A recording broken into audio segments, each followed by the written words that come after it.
There are those that just want to be left alone, and those that just won't leave them alone.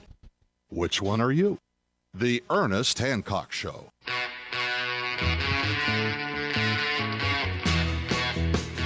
Hey.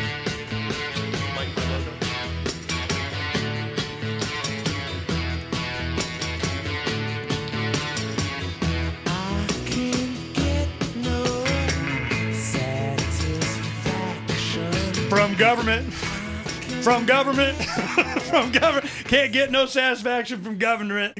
You know, I get it from myself and my friends. You know, that's one thing I wanted to make sure in the last segment here that we kind of dwelled on a little bit. You know, we've been talking about a lot of things, and it was great that Gregg, you know, had an opportunity to come in and say hey, and you know, and Doreen, love you, baby. You know, sorry.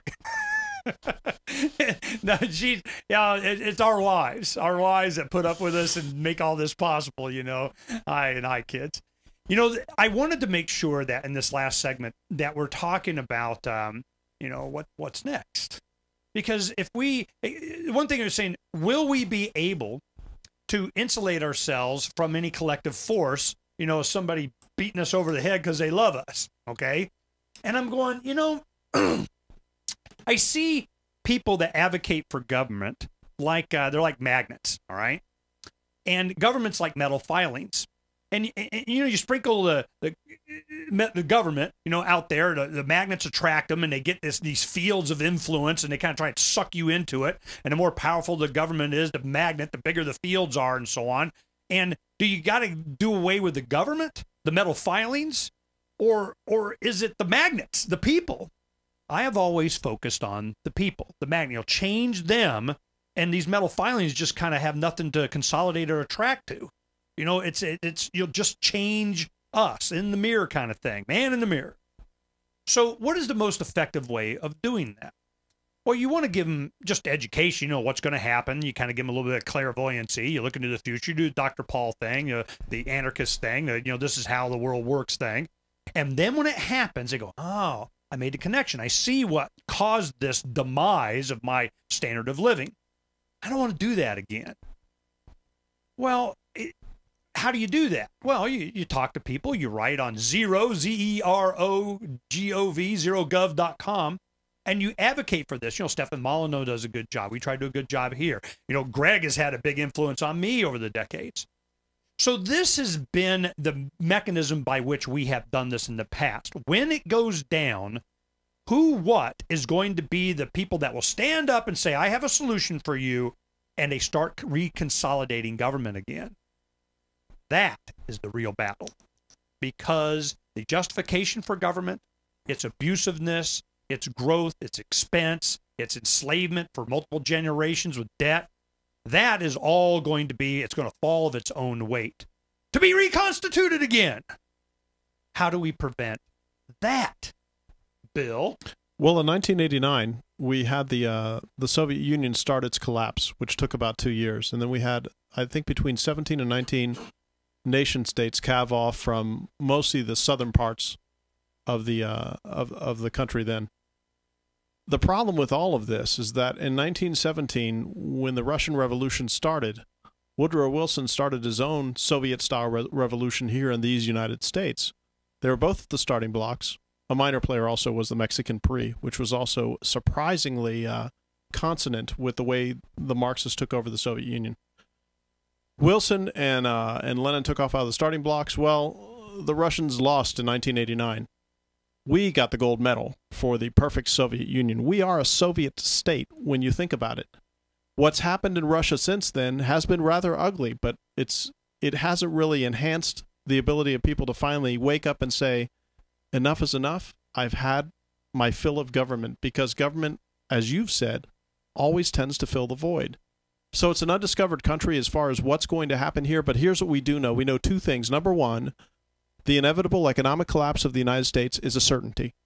None of us in this room right here have the crystal ball to say when that's going to be. Well, you know, I would say the dollar. Now, the United States, they'll continue to, occupy the Capitol, and they'll have guys with flags, and they'll be having voting, and they'll, keep it. But, I mean, the dollar, gone. Now, how that equates to the U.S. government, I don't really know. I'm not sure how they're going to make the disconnection there. Well, but look how they're tentacled in every nook and cranny from local to federal. I was going to say offices throughout these United States. They do have a vested interest and a vested way of having their power transmitted. But I really think that once the secession starts, it's going to take one state or one county, Pima County, for their collectivist wet dream that they have. It's going to take one state to go. Once that one state goes, whether it be Texas, Idaho, Alaska, whatever it may be, Katie, bar the door. Because I'll tell you what, there is going to be a cavalcade of states and smaller political subsidiaries that are going to leave if they can finally, having thrown the rider, being the federal government, they're going to bolt and they're going to go in their own direction. Now, what will these create? On the coast, we had this conversation off air. On the coast, they'll still have their little Marxist dystopias that they'll form around themselves, like the American Northeast or in California, Washington, Manhattan, Oregon. Yes, that. But I'll bet you'll have confederations and states sort of like maybe Idaho, Montana, Wyoming, where freedom is going to be a watchword more so than you would find elsewhere.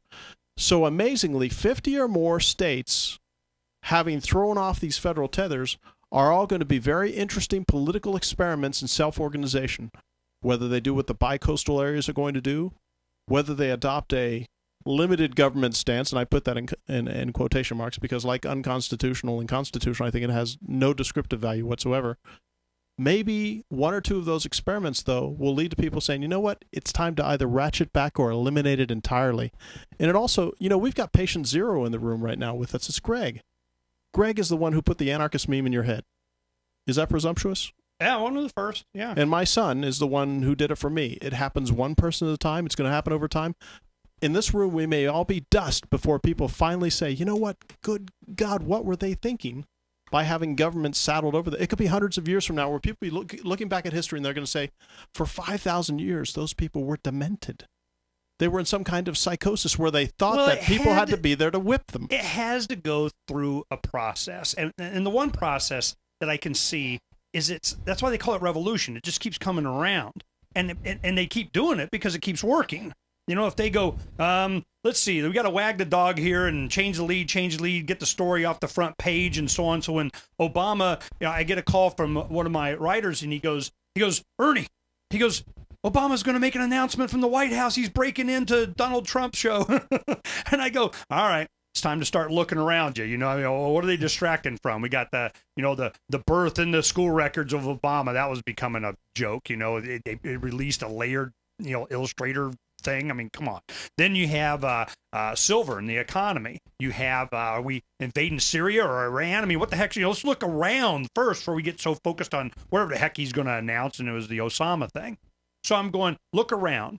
2 hours before that, silver had taken $6 dump in 15 minutes. And I'm going, somebody's playing something, okay? So it's always change the lead. There's always going to be a distraction. There's always going to be look over here and shiny objects and all that kind of stuff. Well, that's Are we going to be prepared to ignore that and focus on important stuff and what is important? Traditional magic is misdirection. Our government is magical in that way. They are constantly trying to misdirect and evade and distract us from seeing what the main mission is. And the main mission is for us, whatever we produce as human beings, whether it be intellectual, whether it be actual labor, whatever it is, we should be the ones who first and foremost sign the contract, acknowledge our own self-ownership, and consent to nothing without our own personal signature on that, whatever that may be. Yeah, and who's going to enforce that philosophy? Individuals have to. But if you don't, whatever collective you're going to have, you're not going to have a collective around there not being a collective. That's just not going to happen. That's what was the promise, though. The promise was the only reason we're going to be here is we're going to protect your individual right to be left absolutely alone. That's our promise. We pinky swear. Here we go. Boom.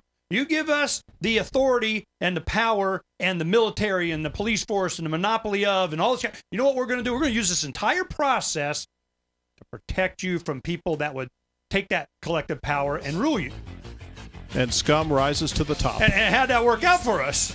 So I'm going, hopefully over the last few years, we've seen that there's been a nucleus of Generation Next around the world, the planet. That's why we're doing this Egypt thing. You know, in Arabic, all of this stuff we translate in Arabic. And I'm going, there is an entire generation next across this planet that has the opportunity, the knowledge, and the resources, the wealth of information like zerogov.com, to where they can use the material to make the case for themselves and to others that none of the above is better than any of the above options. And we practice anarchy every day of our lives in our private lives. Yeah. No. I check the government form, tell me what I'm going to do in the morning. And, well, hopefully you're not. It's been a great day. Thanks for coming in, Greg. We'll see you tomorrow. Uncovering the secrets and exposing the lies. That's what readers of freedomsphoenix.com get every day. Readers of freedomsphoenix.com are constantly provided the information that detail the real news between the lines of propaganda about government policies and the true relationship we all have with coercive governments. Learn the true condition of our economy, innovations and technological breakthroughs in energy, health, computer science, and space travel. Learn the truth well before it's admitted to in the lamestream media, the media that is so last century. Corporate media has evolved into nothing more than distributors of government propaganda, but we now have a fantastic alternative. FreedomsPhoenix.com provides constant news updates on the issues that affect our lives in the most important ways. Our liberty and our property are under constant attack, and FreedomsPhoenix.com provides the understanding behind the propaganda while encouraging the participation of our readers. Join us at FreedomsPhoenix.com. That's freedoms with an S, Phoenix.com. FreedomsPhoenix.com, where the revolution between the ears has already matured.